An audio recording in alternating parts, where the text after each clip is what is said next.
Let's talk with Urvashi. Today we are here again with Ezra Sinclair. This episode is the continuation from the previous episode.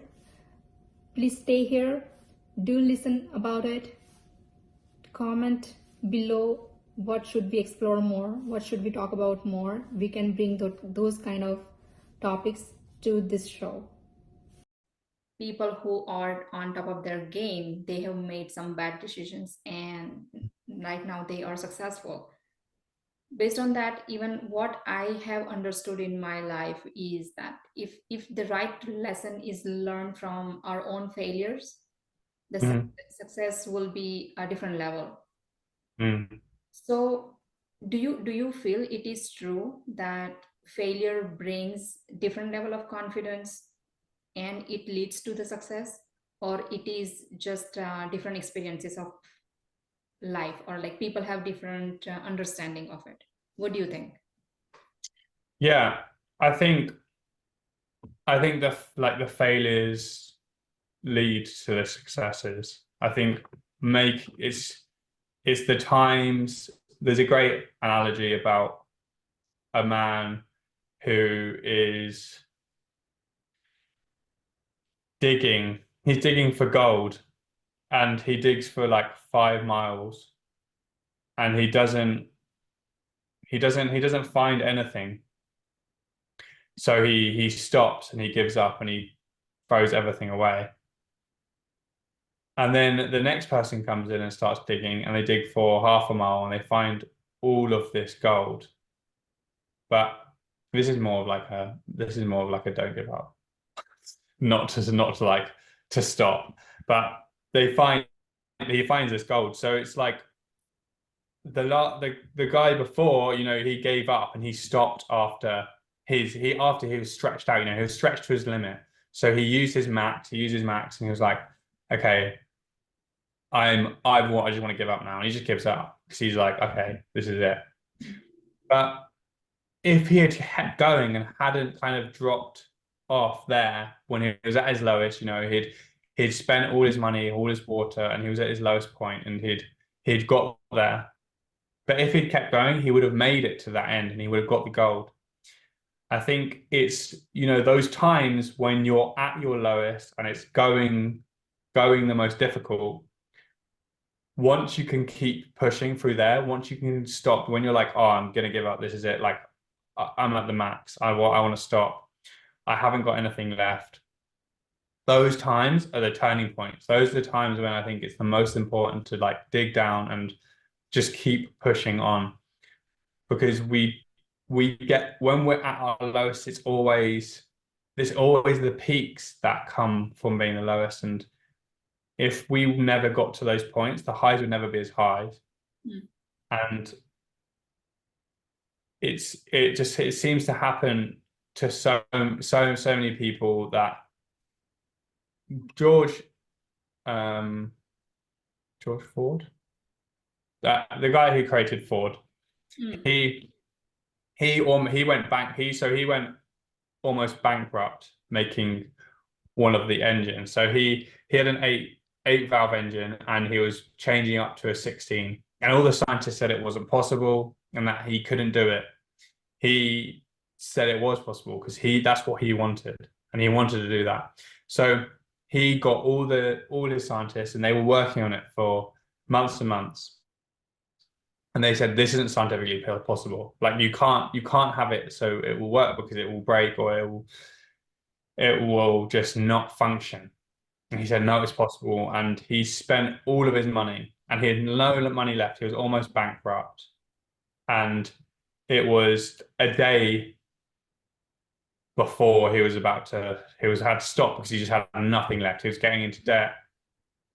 And the next day, he just kept pushing. And the next day, they made it possible. The scientists made it possible, even though the scientists with science had said it wasn't possible. It's not going to be able to happen. They made it, and he got it. And he's now, you see Ford everywhere. He's one of the most successful car companies in the world. And it's only because he had that belief in himself, and he was prepared to go to the bottom and have absolutely nothing is the fact that he could then make that engine and become so successful, because he believed in himself that he could do something.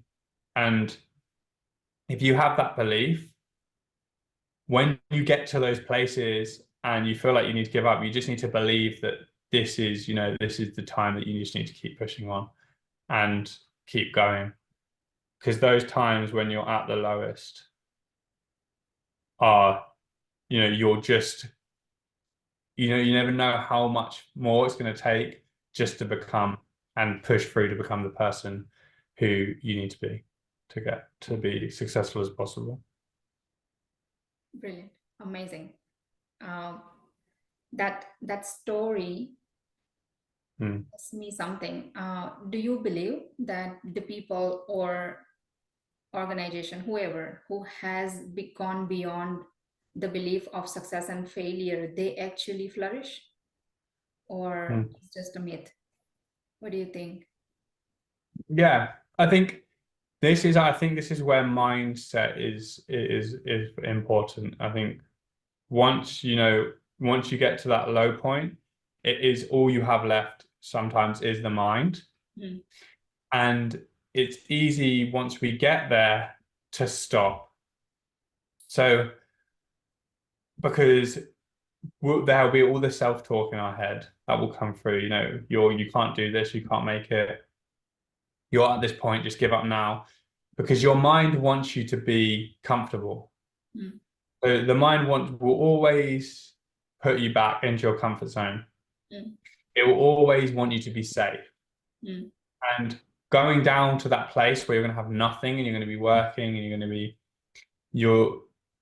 it's easy when you've used up a lot of energy, you've been doing it for days or years or however long, and you haven't got the results that you want. So there's no proof that it's going to work.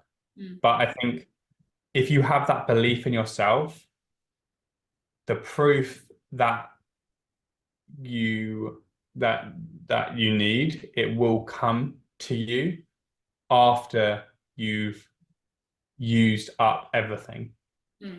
And it's the mindset, once you get to that low point, you have two options: to carry on and think, I'm going to do this no matter what, I'm not going to quit, and you're going to keep going. But then you have to go against all the voices, or perhaps all your friends or your family, and the voices in your head from your childhood, and the beliefs that are entangled within yourself of, you're not going to make it, you're not good enough, you're never going to get there, you've been doing it for so long and it hasn't worked. And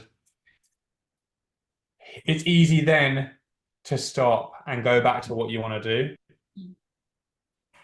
and listen to those voices that are in your head, because they're the ones that you've been built with your whole life and you've grown into. But once you go against that and you get rid of these limiting beliefs that are in your head, you will then prove to yourself, once you get to that point and you've accomplished that thing, you will prove to yourself that you can do it. So then later on in the future, you will have that confidence to go into things and battle through it again. But if you give up at that first time, you're proving to yourself that it wasn't possible. So you're proving all those voices in your head, all those beliefs that have been set out in your past, you're believing them possible. You're now making those beliefs true. But once you can get past that point, you're now breaking all those limiting beliefs and you're creating new beliefs in your head for your future. So when you come up to that task again, or a task similar to that, where you're at your lowest and you're exhausted everything, you know it's coming and you know it's around the corner. But if you listen to those things in your head, the negative self-talk is going to come through again and again and again, and you're going to believe it, and you're going to stay in that comfort zone, and you're not going to want to do anything else because you were right. You didn't make it. You didn't do this. You didn't do that. And then it's just the same beliefs. Those limiting beliefs are just there, but now they're enforced as well. So it's even worse. So you kind of have those two choices when you're at your lowest, is to are you going to go back and live in the pain of not moving forward and making those decisions, or are you going to deal with the pain now and get rid of that limiting beliefs and those pains from the past? So you're going to deal with that pain now and have it less in the future, or are you going to stop the pain now and have it for the rest of your future? Great. Do you have any personal experience where you created a new belief for yourself and you try to achieve it? Yeah, I think for me it was like leaving the career as a chef. It was really like at first I wanted to give it like 4 years or 5 years to like kind of change careers, because I had it installed, that I needed to be comfortable and do things that were easy and take it on a route that just worked. So just kind of like I wasn't really pushing myself or going out of my comfort zone. And I worked with one of my mentors who was really, really beneficial for me, and it changed the beliefs in my head that I kind of had this thing that, it was kind of like pushing off what I wanted into the future so I could deal with it. So I could deal with it then, because I didn't think I could just create what I wanted and move into the place that I wanted to. But really understanding like why I was doing what I was doing and how it would help other people change and go about their lives and have a ripple effect through their generations. It gave me the confidence to move out of what I was doing, where I wasn't following my true purpose and just doing something for, for money or to be able to have that leap, and like went to do something that I'd never done before. And I think that's the biggest thing for me, like changing careers and not doing it in a way where I could sustain myself, but not in a way where it was just really comfortable. So I've had to like do things and move forward as much as I could. Wow. Okay. That was amazing, Ezra. Do you want to tell something about mindset to any particular age group, to all rest of the world? Everybody's listening you. What do you want to tell them? Yeah. I think if I was to say one thing about mindset, it would be to, like I was saying, like if we're drawing it back to the beginning of the episode, it's what you give to other people is what grows within you the most.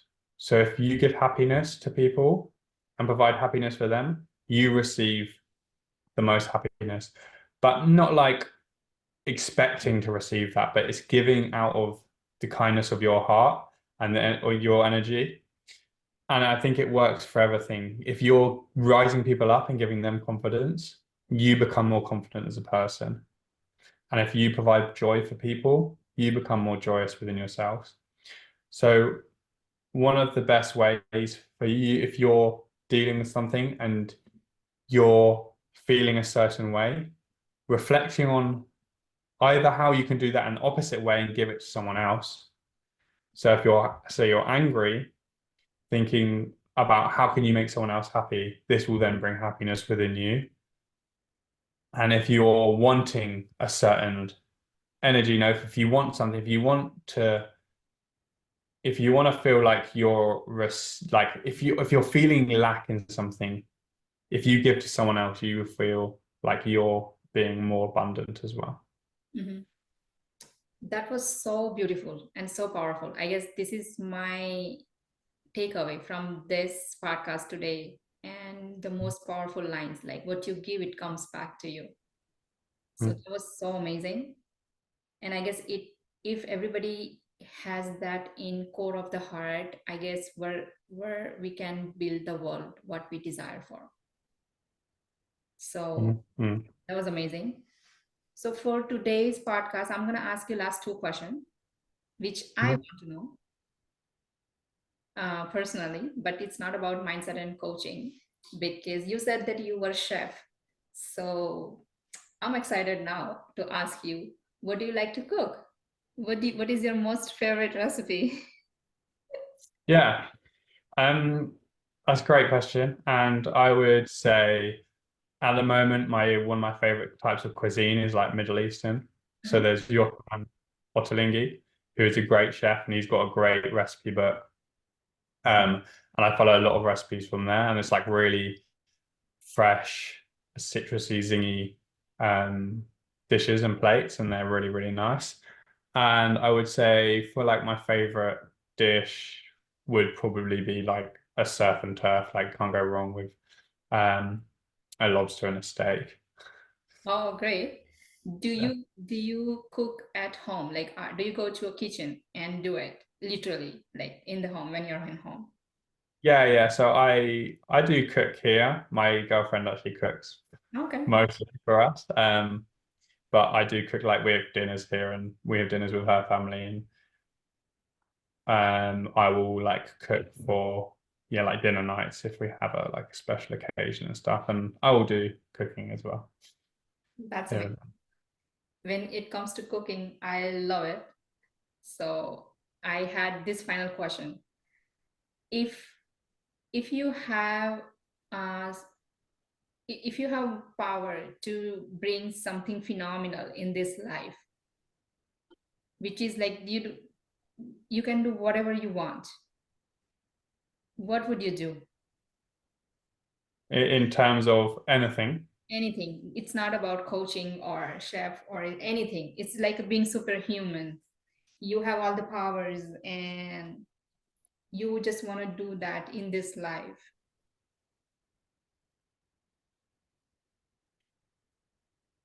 I think the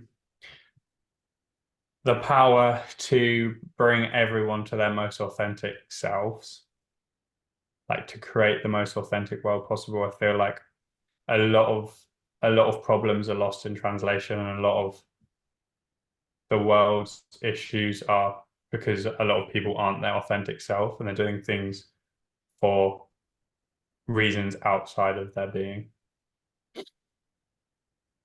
It was so amazing. I asked this last question because it just brings out the person and their own vision or mission, what they would or what they want to. So by saying that, Ezra, we had such a wonderful time today. We have explored so much about like comfort zone and fears and mindset and courage and all those stages of the age that we go through. And it actually, we talk about all the areas of life, that how we do it or we should do it. So it was a very, very amazing time to talk to you, and I really appreciate it. It was a privilege to have you on this podcast, and I'm inviting you again because we have a lot more to go about the career that you do, a career confidence coaching, and you advise for that one too. So most probably next time we're going to focus on the especially about you, what you provide to particular age group. So thank you so much. Thank you. It's been a great time, and I've loved talking to you over the last hour. Thank you.